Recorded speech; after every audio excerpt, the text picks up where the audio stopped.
strangest looking thing I have ever seen.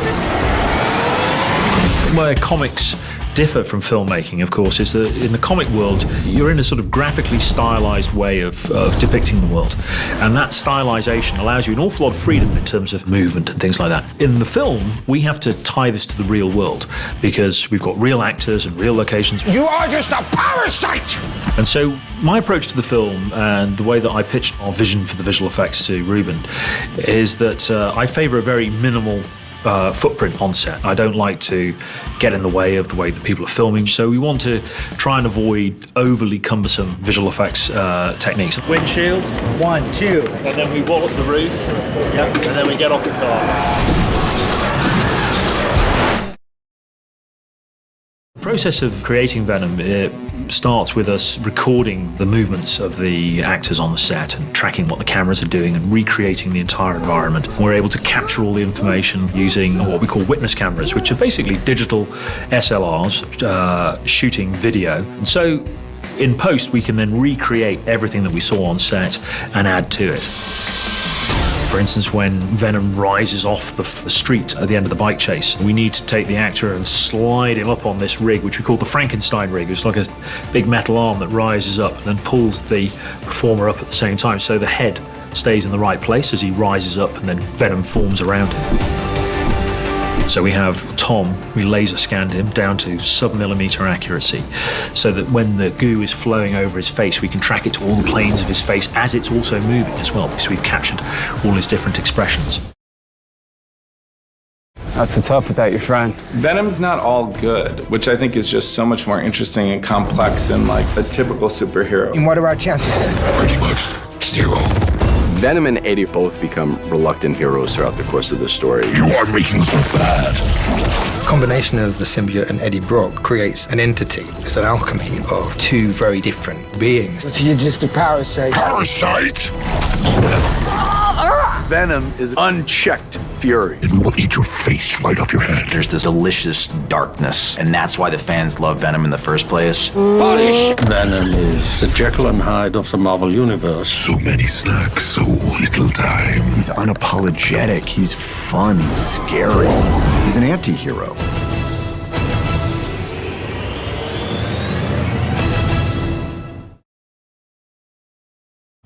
The whole concept of this character that fills a void in a person and helps that person cope is really fascinating. Let's go save the planet. But there's also a sincere darkness that can jump out anytime, literally.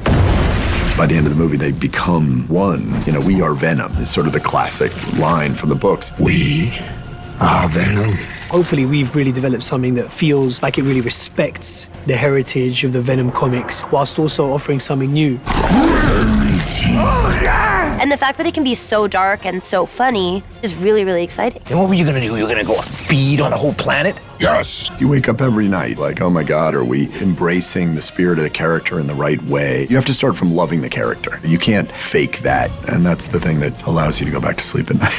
Whoa, that was pretty cool, actually. I'm not gonna lie. In this movie, you're going to see the Venom that you love. I'm gonna rip your tongue out of your throat. This movie delivers all that bone-cracking awesomeness that is Venom.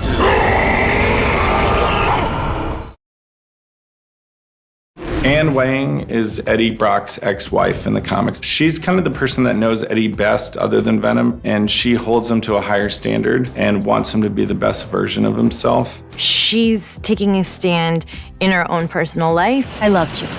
You loved me? What is that supposed to mean? She's a professional woman. She is ambitious. She's really sharp, and she isn't willing to settle. Are we gonna try and find our way back? No, we can't. And that's ultimately at the crux of the film, is that these two people loved each other, but they couldn't be together because he hadn't grown up yet.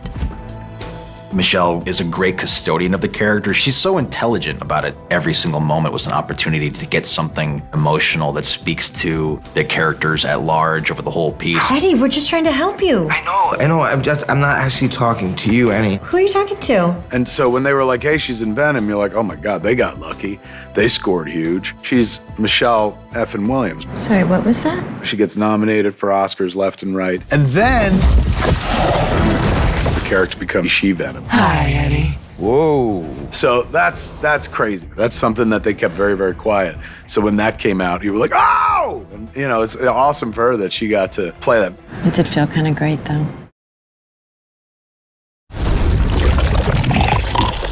Eyes, lungs, pancreas. So many snacks, so little time. Traditionally in the comics, he started out as a villain in opposition to Spider-Man, but for our movie, he's really functioning completely on his own. So we have to get creative and figure out a new way for the alien to come to Earth as opposed to being brought here by Spider-Man.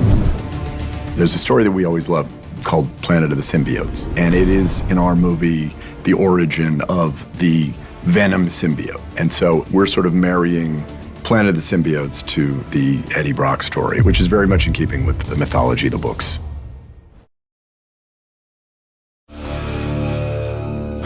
You are making us look bad. I will take care of this myself. Venom's the puppet master, and what's amazing is it's so easy to describe that, but then to actually figure out how to realize that is a lot harder.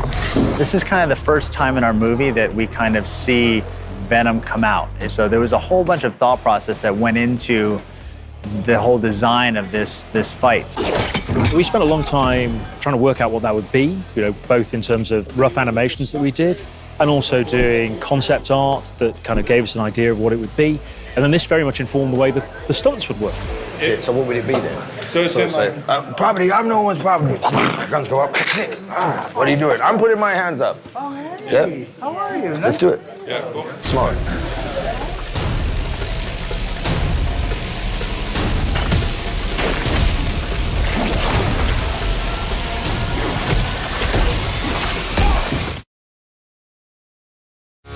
I love working with stunts, but it's a challenge to bring alive two very different people, which I find quite exciting. We kind of worked very early on with some, you know, puppeteering kind of things, just playing limp and having, you know, we had wires take over your body and trying to make everything awkward. And the beauty of it was once we got Tom involved, that was kind of what made it all come together.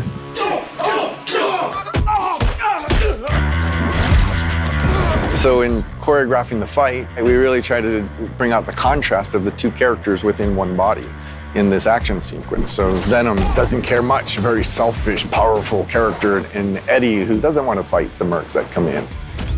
Oh, what are you doing?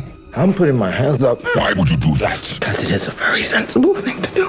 Once Tom got his hands around it, he was able to figure out both those characters. When he actually performed it, it was much better than I ever could have really thought it could be.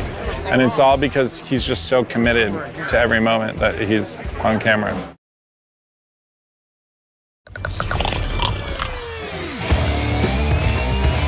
We're always putting reality in front of the camera. This is driven primarily by the stunts, by the performance, and visual effects built on top of that.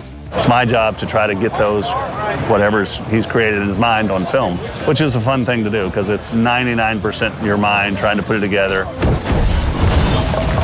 And then you get the talented guys like I've got, and they actually make it work. And it's a lot of fun. It was so awesome to watch that develop from the beginning to what it ended up being. It was a lot of fun for me, at least, to watch. And I think everybody's going to enjoy it. I am Venom, and you are mine. Let's go save the planet. Venom's not all good, which is so much more interesting than a typical superhero. Venom is unchecked fury.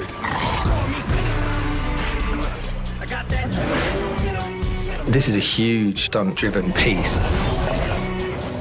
Hi, Eddie. Outstanding.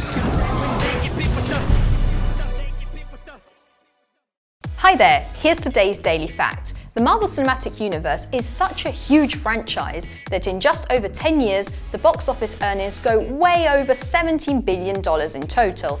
After all, the creators of this world made 20 films, the highest grossing being Black Panther and the lowest The Incredible Hulk at a mere $263 million. Remember to click below to subscribe or on the side for more great content.